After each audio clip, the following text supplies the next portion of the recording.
All right, hey everyone, welcome to the Jazz Piano School podcast, episode number 29. I'm your host, Brendan Lowe, and thank you so much for listening.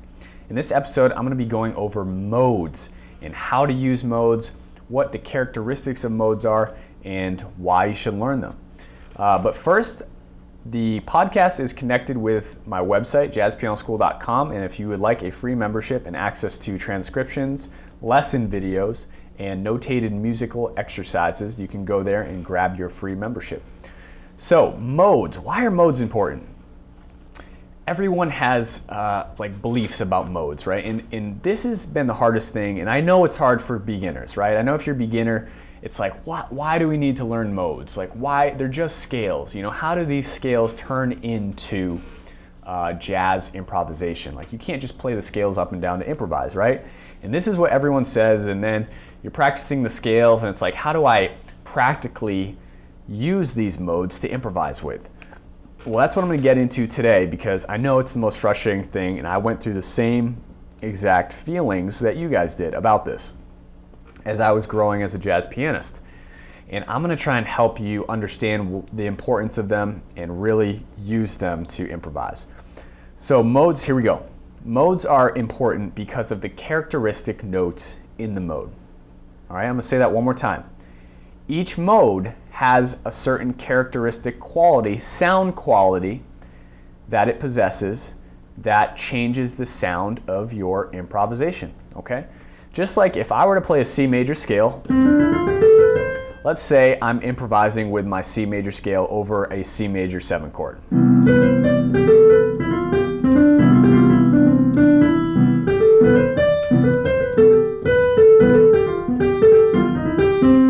All right, I added one E flat in there by accident at the end, but most of it was my C major scale. Now, let's say I use now this is a chord I haven't talked about, but I want to give you a really contrastual example. So I'm going to use a C minor major and use a melodic major scale. Okay, in my left hand I'm playing a C minor major. Now I'm going to use my melodic minor scale, C melodic minor, to solo over this with. Here we go.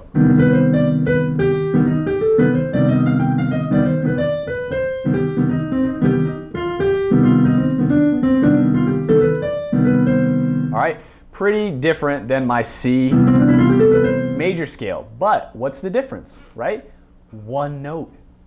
One note, that's it. That's the entire difference of those two sounds, okay? And once you start getting your left hand going, if you have a bass player, everything just builds it exacerbates it. Like if you add a bass player, if you add drums, right, that sound,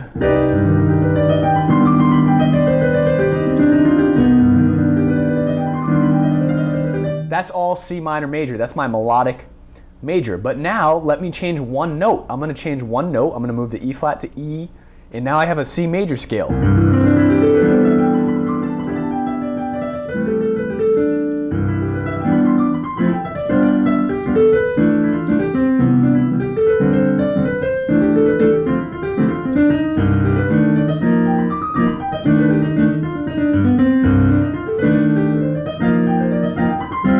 Right? So, sorry, I wasn't trying to show off or anything, but I wanted you to feel the difference of the two sound qualities. Now, that's by changing one note, okay, in the scale. Now, I'm going to tell you something that's going to blow your mind. You ready? In all of our modes, one note changes in each mode, okay? In each mode, one note is going to change to create a different sound. Now, when you're playing within the same key, it made a little bit more of a difference because C minor major and C major are two completely different keys. When you're playing within the same key, you're going to be using the same notes. So you're not going to be exactly changing a note like this, but the characteristic of the mode does contain a different characteristic per mode. All right, so let's talk about what modes are more specifically and how they relate to the diatonic chords that we talked about in the last episode. So, each chord diatonically has a mode that's related to it. Our 1 major 7 chord, you guessed it, has our C major 7, or our 1 major scale attached to it. So if I'm playing a C major 7 in the key of C, our mode is going to be called the Ionian mode, which is our C major scale. I keep saying C, but if you're in the key of F and your one chord is the F major, you'd play an F major scale. Right? So you use the major scale for all your one chords in that key. Now let's move to our 2 minor 7. Okay? The characteristics of our 2 minor 7, first of all, the scale is called a Dorian scale. All right? And the characteristics of our Dorian scale are going to be flat 3 and flat 7. And that is from the major scale associated with it. Does that make sense? So if we're on our 2 chord, which is a D minor 7, in order to find our Dorian mode, we can think about it 2 ways. We can think about it as a Dorian scale, playing a C major scale from D to D. And already by default, playing our our 1 major 7 scale, not our 1 major 7 scale, our C major 7 scale, or our tonal key center, we get the characteristics of our D Dorian scale. So we're just playing the C major scale from D to D.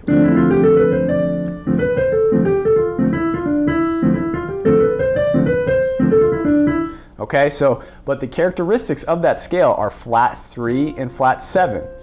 And all that means is from a D major scale, to find a D Dorian, we're going to flat the 3rd and flat the 7, and that creates our D Dorian. Now that's getting a little bit more complex, right? But the way you can think about this to start off with is playing a C major scale from D to D, but eventually you'll want to learn these characteristics, just as I demonstrated before, because these characteristics are really what allow you to build different sounds out of the modes. All right, our 3 chord, 3 minor 7, is a Phrygian scale. So this, again, we're still in the key of C. So all of our modes are going to be the C major scale, but we're starting and ending on different roots. So in this case, we're on the 3rd. So we're going to start our scale from the 3rd and end on the 3rd. Now, the characteristics of this scale are quite different than the mode of Dorian. The Phrygian mode has flat 2, flat 3, flat 6, and flat 7. Okay? So, like I said, if you don't really know your modes, you're not going to know that these characteristics are in the scale. So, again, we have flat 2, flat 3, flat 6, and flat 7. So, again, you hear that half step rub already? And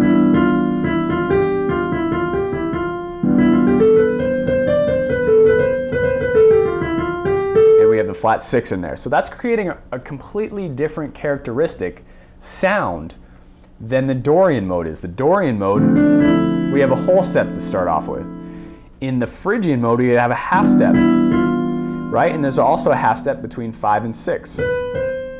Whereas in the Dorian mode, we don't have flat 6, we have a natural 6. So it's a little bit more of a less harsh sound. So if you're on a 3 minor 7 chord and you haven't analyzed that chord and you're playing a Dorian mode over that chord, you're not exactly playing the contents of that chord and how the composer intended to use it.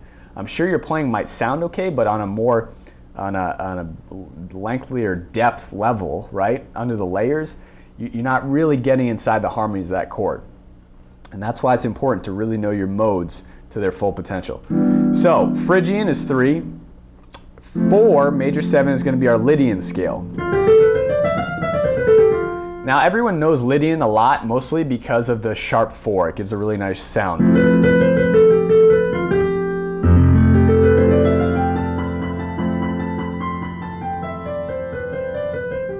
Right, that sharp 4, and you can hear that pretty distinctively, and that's why people learn Lydian a lot, but they don't take the time to learn like Phrygian, some of the minor ones, Phrygian, Dorian, Aeolian. 5 is Mixolydian. We just have a flat 7 in the scale, right? So our G major scale, all we do is flat the 7, we get a Mixolydian. But again, you can think about Mixolydian as being from the G to G in the key of C using our C major scale.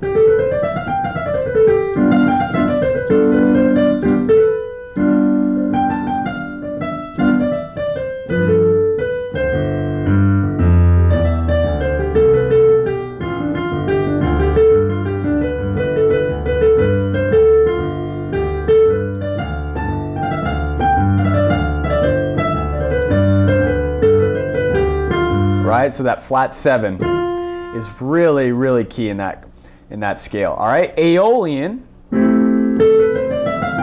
has flat 3, flat 6, and flat 7. Okay, so it's close to our Phrygian, but we don't have flat 2. So we have a nice whole step in the beginning, but we got flat 6 and flat 7.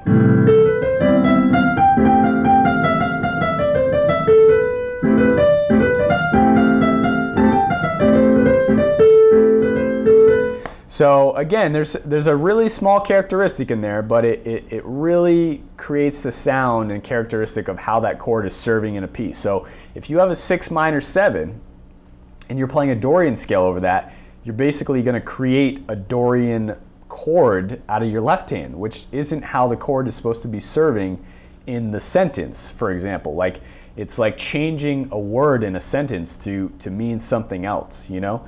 So we don't want to do that because it's going to mess up the language. You can, to start, getting fancy in the long run, but initially to start out with, we really want to know the characteristics of each mode and use them properly. But the best, it's really easy to start out just by thinking about the major scale, because all we're doing is just moving the major scale up and starting on a different starting note and ending note. So in this case, our 6th chord, we're starting on the 6. And we are ending on, we're starting on the 6, and so A and ending on A. Okay, flat 3, flat 6, and flat 7. Now, our Locrian is going to be over our 7 chord. And our 7 chord, if you guys remember, is our 7 minor 7 flat 5.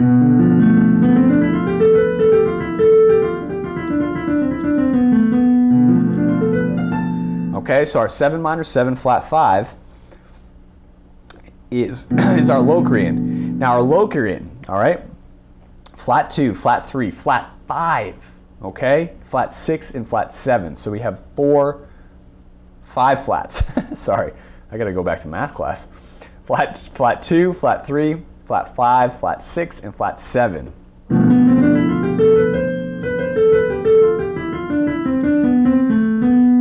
Okay, so this is a really distinct sound, and this Locrian scale is a really nice scale to use over our minor 7 flat 5s. So when we get to this chord, you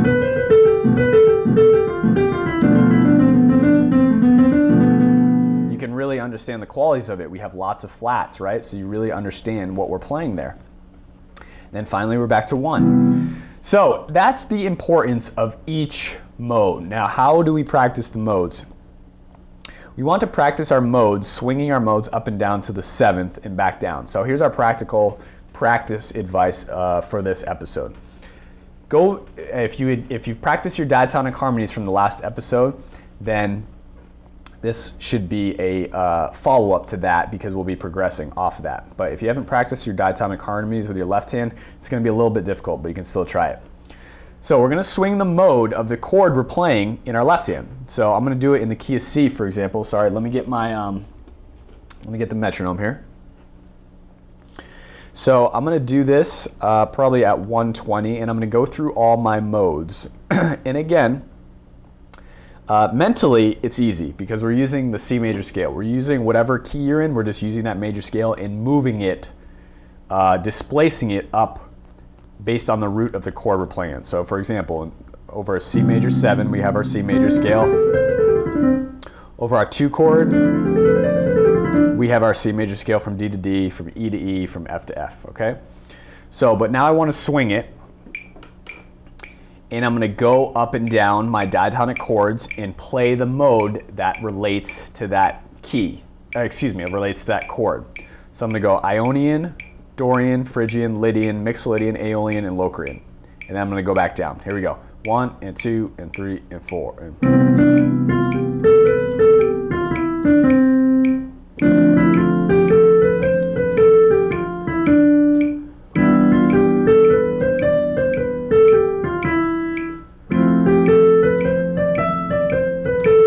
Here's Mixolydian. Here's Aeolian. Here's Locrian, and here's Ionian. Okay, and then I'd go back down. Now, just to make this go a little faster, I'm going to up the tempo. But you want to practice playing the modes up and down just to the 7th and swinging them, and your left hand will get practice playing your diatonic chords in that key.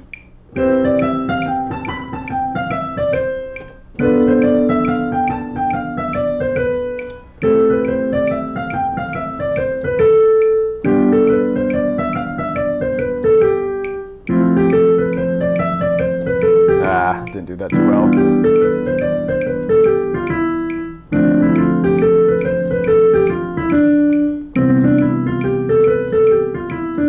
Okay, so again, easy in C, go to G flat, right? You want to try and do the same thing. There's our Ionian, Dorian, right? Phrygian, and then so on and so forth, and you go through Lydian, Mixolydian, Aeolian, Locrian. So, and your left hand is playing the chords, right? Diatonic chords in the key of G flat, right? Going up, down. So it's pretty challenging. It gets challenging as you move throughout the keys. So that's my practical practice advice for you on how to practice your modes. And by doing this, you'll really be able to grasp key centers, right? You won't be playing notes outside of a key. And you'll really be able to connect chord tones really well and connect the harmonies of the piece so that it doesn't sound like you're playing outside the key. A lot of times when solos sound bad is because you're playing wrong notes, quote unquote, 'cause I don't really believe in wrong notes, but just for this case, you're playing notes outside of the key that don't really blend with the key center or the chords you're playing. All right, guys, so if you could leave me a 5-star review in the podcast, I'd really appreciate it. It really helps the ratings. And if you guys are interested for that free membership on jazzpianoschool.com, if you've done so, great. If you haven't, go to my webpage. It's completely free, jazzpianoschool.com, and you can sign up for the free membership. As always, guys, happy practicing. Thanks so much.